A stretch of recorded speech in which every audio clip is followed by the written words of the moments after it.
The new TNT miniseries, The Company, covers 4 decades of CIA history, including the Cold War and the Bay of Pigs invasion.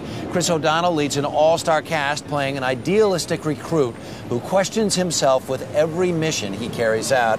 And Chris O'Donnell is with us this morning. Good morning, sir. Good morning to you. Great to see you. Should have brought my sunblock today. Oh, well, it is a little bit that kind of a day here in Manhattan. Perfect. Before we talk about this show, tell me the story you were just saying a couple of minutes ago. You shot Son of a Woman. I shot Son of a Woman here, and it was I was coming from my apartment over there at 5 in the morning on Sunday, and this building right across the street, there was Sherry a cab. Netherland. Yeah, a cab had run through the window, and all you could see were the 2 back wheels sticking out.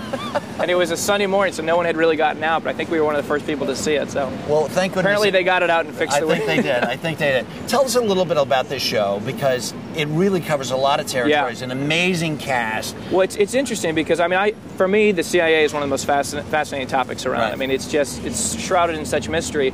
But, you know, to be able to have some perspective on these guys that are really out in the field and on the front line, because we always think we're real secure. Oh, you know what, we've got guys out in Afghanistan or Pakistan. They're in bed there somewhere. And, you know, well, who are these guys? You know, and what kind of life do they lead on a really personal level? And what are their own insecurities? Exactly. So this has given us some perspective of what it must have been like. And we're starting in the Cold War at the beginning of the CIA, where there really were no textbooks to teach these guys what to do. I mean, they went to Yale and Harvard and Princeton and recruited these guys and brought them out. And the next thing you know, they're sitting in Berlin trying to figure out what's what. Yeah, and so it was fun to play a character who comes in very gung-ho and a little bit naive, and see him over 40 years.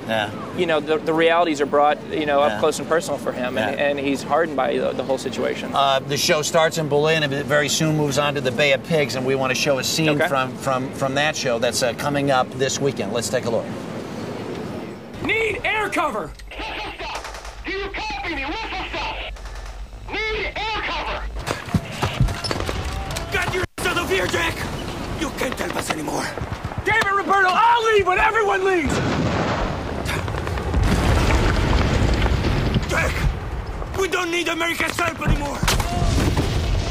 Castro will capture you! He'll tell the world we were led by American officers! He'll tell the world my men died for America, not for Cuba! I'm not leaving, Roberto! I'll kill you myself before I let you fall into their hands alive. What a scene. The other thing you realize also, they spent a little money making this thing. Yeah, well, the production value is incredible. I mean, Mikhail Salomon, who directed it, is, you know, before he was a director, was one of the best cinematographers in the world. Right. And we came out, it's interesting. The 6-hour limited series format is really interesting because I think from a storytelling perspective, you have a lot of opportunities there.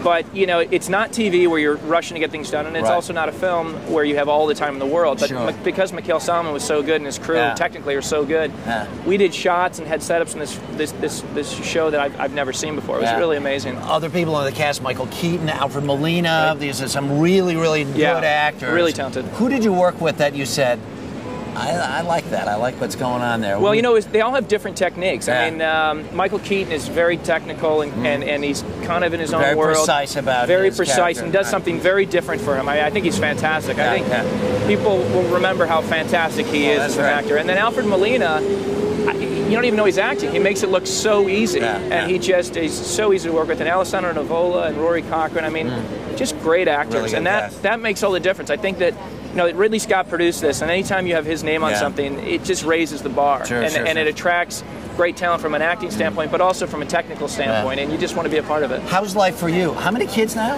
I've got 4-point-something.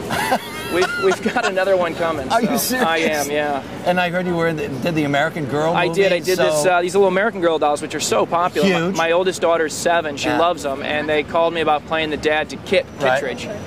Which is played by who is played by Abigail Breslin, and it was great. She came to the set. How could you pass that up? I mean, the boys have had Batman and the Three Musketeers that I did in the past, so they already have all those toys, but for my daughter, this was really special. Oh, that's so great. What a pleasure to see you. Nice to see you, too. And you have to remind us then, we can see The Company It starts, it'll be on Sunday night. Sunday night. Yeah, exactly. There you go. All right. How about a hand for Chris O'Donnell, everybody? Thank you so much.